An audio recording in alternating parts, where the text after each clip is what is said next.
I was elbow deep in bread dough when my mother walked into the kitchen, her face wearing that expression I'd grown to dread, the one that meant she and Dad had been discussing my future again.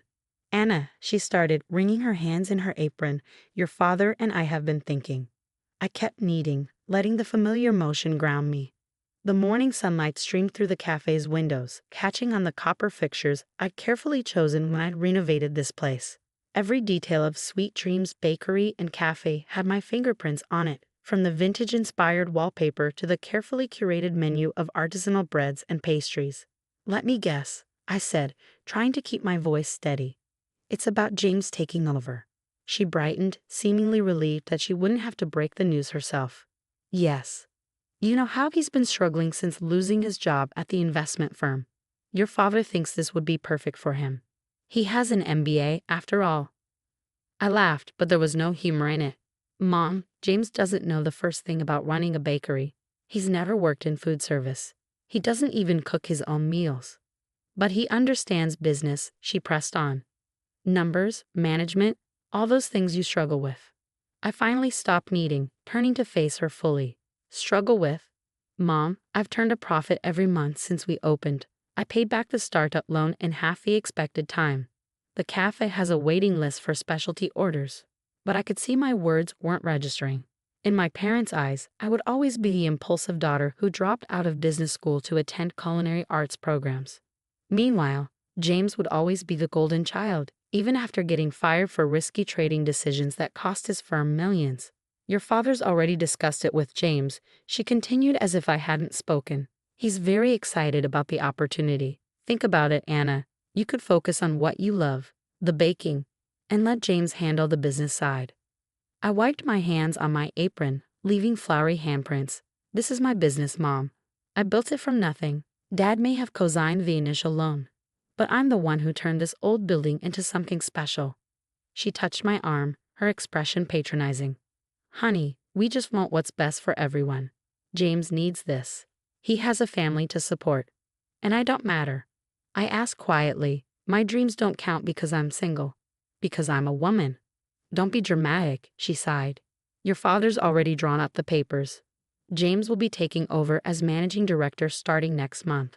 The world tilted sideways for a moment. "Dad can't do that," I said, but even as the words left my mouth, I remembered the fine print on the loan documents. My father's co-signature had come with conditions. Conditions I foolishly agreed to because I never thought he'd actually use them against me. That evening, my father and James came to the cafe after closing. I sat across from them in one of the booths I personally reupholstered, listening as they outlined their plans for my dream. "We'll streamline operations," James said, scrolling through something on his tablet. "Cut the specialty items, focus on mass market appeal. No more of this artisanal nonsense." "That artisanal nonsense is what built our customer base," I pointed out. James rolled his eyes. "The customers will adjust. We need to think bigger, Anna. Chain potential, franchising opportunities.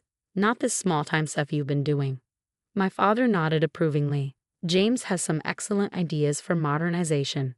It's time this place grew up, became a real business." I looked around at my cafe, at the hand-painted signs, the wall of customer photos, the display case full of carefully crafted pastries. Everything that made it special, everything that made it mine, was about to be dismantled by my brother's corporate vision. "And if I refuse?" I asked, though I already knew the answer. Dad's expression hardened. "Then I'll call in the loan. You can't afford to buy me out, and you know it." He was right. I put every penny of profit back into the business, improving equipment, training staff, building something sustainable. I didn't have the cash reserves to buy out his stake. James leaned back, a familiar smirk playing on his lips. "Don't be difficult, Anna. This is for the best. You can keep baking your little treats. Leave the real business to someone who understands it." I stood up slowly, reached into my pocket, and pulled out my keys. The keychain was a small copper whisk, a gift from my first employee on our opening day. I set them on the table with a soft clink. "Go ahead," I said, my voice surprisingly calm. "Take it. Since you're the man of the family, you must know better than me." James snatched up the keys immediately. Dad started saying something about how I was being sensible, but I was already walking away. I pushed through the kitchen doors one last time, running my hand along the industrial mixer I'd saved 3 months to buy. Then I grabbed my bag from the office and left through the back door. They didn't know about the photos I'd been taking, documenting every detail of the cafe's operations. They didn't know about the copies I'd made of all our recipes, supplier contracts, and customer records. And they definitely didn't know about the new business plan I've been quietly developing ever since James first started hinting about helping with the cafe. I'd learned one thing from growing up with James. When he wanted something, he usually got it, and then he usually destroyed it. So I prepared for this moment, gathering everything I'd need to start over when the inevitable happened. As I drove home that night, I didn't cry. Instead, I started counting the days until James would prove exactly why this had been a terrible idea. I didn't have to wait long. The changes started immediately. James wasted no time implementing his vision for Sweet Dreams. First, he fired Maria, my head pastry chef who had been with me since opening day. Too expensive, he said. Then he replaced our carefully sourced ingredients with cheaper alternatives and cut our signature items in favor of mass-produced pastries from a commercial supplier. I watched it all from a distance, getting updates from Lucy, one of the baristas who still texted me regularly. The artisan bread program I built, replaced with par-baked frozen loaves. The vintage decor, stripped away for generic modern fixtures. The loyal customers who'd supported us from the beginning, slowly stopping coming as the quality plummeted and prices rose. He's installed TV screens everywhere, Lucy texted one day, playing advertisements on loop. The place looks like a fast food chain now. I didn't respond, but I saved the message along with all the others. Each update was another piece of evidence that I filed away carefully, knowing they would be useful soon. 3 months after James took over, my mother called. The numbers are concerning, she said hesitantly. James says it's just growing pains, but your father is worried. Would you consider coming back, just to help smooth things over? No, I said simply and hung up. Instead, I focused on my plan. I'd taken a job at another bakery across town, working the early morning shift. The owner, Margaret, had been in the business for 30 years and became something of a mentor to me. She understood what I was going through. She'd lost her first bakery to her ex-husband years ago. Men like your brother, she said one morning as we shaped croissants side by side. They think running a food business is just about spreadsheets and profit margins. They don't understand that every recipe, every customer interaction, every little detail matters. She was right. James saw the cafe as just another business venture, something to be optimized and scaled. He didn't understand that our customers came for more than just coffee and pastries. They came for the experience, the personal touch, the quality that couldn't be mass-produced. 4 months in, the cafe's reputation was in shambles. The local food blog that had once named us Best Bakery in Boston published a scathing review of the changes. Regular customers took to social media to express their disappointment. James' response was to hire a PR firm and offer discount coupons, throwing good money after bad. 5 months in, suppliers started calling me. Your brother's behind on payments, they said. Is everything okay over there? I took notes of every call, every complaint, building my case piece by piece. Then, exactly 6 months after James took over, my father showed up at my apartment. He looked older than I remembered, worry lines etched deep in his face. We need to talk, he said. I let him in, but didn't offer him anything. The last time I'd offered him something I'd baked, he'd given it to James to sell. The cafe is in trouble, he admitted, sinking into my couch. James, he's made some mistakes. The bank is threatening to foreclose. I waited, saying nothing. We need your help, Anna. The customers keep asking for you. The staff is threatening to quit. Even your mother can see we made a terrible mistake. And James? What does he say? Dad's expression darkened. He's already moved on. Says the market wasn't right, the location was wrong, some nonsense about economic conditions. He's looking at starting a cryptocurrency company now. Of course he was. James never stuck around for the fallout of his failures. How bad is it?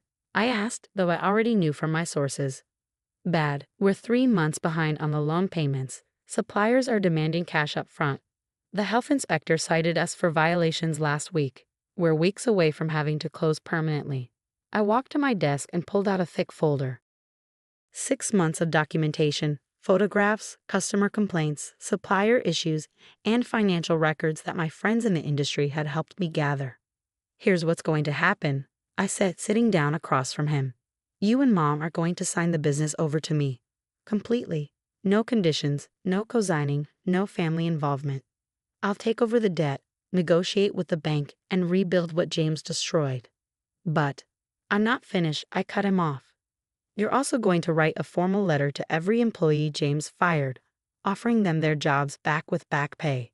And you're going to take out a public notice in the local paper acknowledging that removing me from the business was a mistake."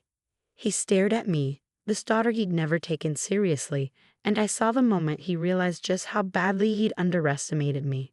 "You've been planning for this," he said slowly. "Since the day you let James take my dream away," I confirmed. "Did you really think I'd just give up and walk away forever?" 2 weeks later, I stood in my cafe again, truly mine this time, with no strings attached. The papers were signed, the announcements made, the apologies issued. Maria was back in the kitchen, already working on bringing back our signature items. Lucy and the other staff members were reinstalling the vintage decor they carefully stored away. The local food blog published a new article, "Sweet Dreams Returns to Its Roots. Original owner takes back the reins." Our old customers started coming back, drawn by the smell of fresh-baked bread and the promise of restoration. My mother stopped by on our first day back under my management. She stood awkwardly by the counter, watching as I decorated a wedding cake, something James had deemed unprofitable and eliminated. "I'm sorry," she said finally. "We should have trusted you. Should have seen what you were capable of." I finished piping a delicate sugar flower before responding. "Yes, you should have. And James? Will you ever forgive him?" I thought about my brother, already moved on to his next venture, leaving others to clean up his mess as usual. "James did me a favor," I said finally. "He showed me exactly how strong I am, how much I'm capable of, and he showed you exactly why you should have believed in me in the first place." She nodded slowly and left. I went back to my cake, to my kitchen, to my dream that I'd fought so hard to reclaim. A year later, Sweet Dreams was thriving again. The loan was being paid off steadily, our reputation restored and enhanced. I'd even opened a small baking school in the space next door, teaching others the skills I'd worked so hard to master. James never came back to the cafe. Last I heard, his cryptocurrency venture had failed and he was looking into house flipping. But I kept his corporate makeover photos prominently displayed in my office, a reminder that sometimes you have to lose something to truly appreciate how hard you'll fight to get it back. Yesterday, a young woman came into the cafe for a job interview. She was fresh out of culinary school, passionate about baking, eager to learn. She reminded me of myself at that age. "My brother says I'm wasting my time," she told me nervously. "Says I should get a real job in business." I smiled, thinking of the journey that had brought me here. "Let me tell you a story," I said, "about a baker who lost everything to her brother's business sense, and how she got it all back, and then some."